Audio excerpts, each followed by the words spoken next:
Prime Minister Rishi Sunak is going to be making his keynote speech at midday today. He's promised to change the status quo and tackle the broken political system. He's called the Labour leader Sir Keir Starmer. It's so boring, isn't it, when they just attack the opposition? But anyway, he said he's a continuity choice for voters. That's snappy, isn't it? Continuity. That's really going to get them going in the dog and duck tonight, isn't it? Continuity choice for voters. Well done, Rishi. So what needs to change? GB News presenter and leader of Reform UK, Richard Tice, joins us now. Good morning, Richard. A very good morning to you. Well, whilst you're away, you know, I'm staging a coup in the studio, Bev and Andrew. Good morning. Look, a huge amount needs to change. Always nice to see you. A huge amount needs to change. And what's extraordinary about the pre-briefing for the Prime Minister's speech is that actually we're not hearing about anything as to what he is going to change. He seems to forget that his party has been in charge for 13 years. All the problems of the country, whether it's the amount of tax we pay, whether it's the fact that none of the public services work, you've just been touching on mass migration. They're responsible for all of this, and yet he's trying to blame the Labour Party. And the only thing he's going to announce is scrapping the one long-term policy they've been hanging their hat on for the last 13 or 15 years, which I've always been against, by the way. But if he genuinely is going to scrap it from Birmingham to Manchester, he's actually scrapping the best bit of a whole bad policy. Quite extraordinary. And no positivity, no action.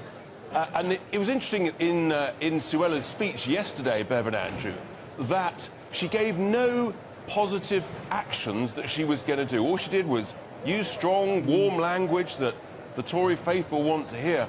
But where was the policy? Where was the action? And that's why Nigel last night quite rightly criticised it. All warm words, no delivery, no action, and the British people will be left disappointed. Nigel Farage's popularity here, Richard, we just want to mention this a little bit to touch upon it. Rishi Sunak is saying that he'd be welcome back in the Conservative Party. That's the only way he can say, that's the only response he can say to Nigel Farage being here, given the reception that he's had here in Manchester. It's an interesting dynamic, isn't it? Do you think he would join the Conservative Party? I think that he would if they were going to make him leader. Look, I think everybody's having quite a lot of fun, making a lot of mischief. I think Nigel's making a bit of mischief. I think actually the Prime Minister was probably doing that in return. Look, the reality is that Nigel is challenging them like you. Where's the delivery? Where's the action? Where's the future? How are you going to put right what you're responsible for causing that everything has gone so badly wrong? And I think that's the key message that's going to come away from this conference, the last conference before the election. Everybody assumes that actually we're almost now into the sort of the 12-month countdown to the general election.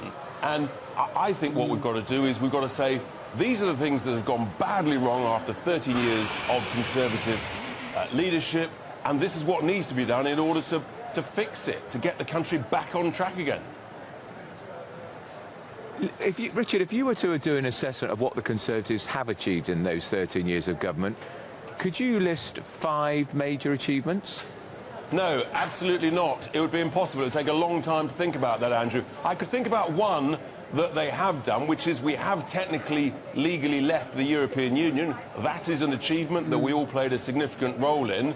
But they haven't then used that great opportunity. That opportunity is still there. We can still make a huge success of it. But you've got to believe in it. You've got to actually do it. You know, if you're going to do a job, Andrew, do it properly, or frankly, don't bother starting. And that's our big criticism of them at Reform UK. You've got to cut taxes. You've got to cut wasteful, daft government spending and useless EU regulations. You've got to get the country moving again. That's what people want. And look after British people. That's what Suella was talking about yesterday. But no, everyone knows nothing will happen, even in the hall itself. People were complaining about the language that she was using. She was doing what actually voters want. They want politicians who just tell it as it is, give us the unvarnished truth. We don't want waffle. We want action and delivery. OK.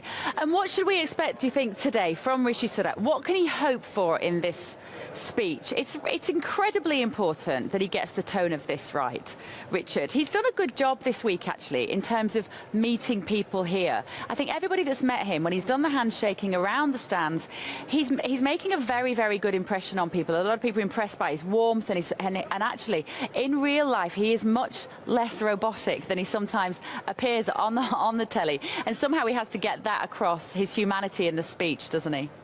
He does, but his speech could be completely kiboshed if the rumours are true that Andy Street is on the verge of resigning, his Conservative mayor of Birmingham, over the HS2 policy. If that's true, that will be the big story of the day.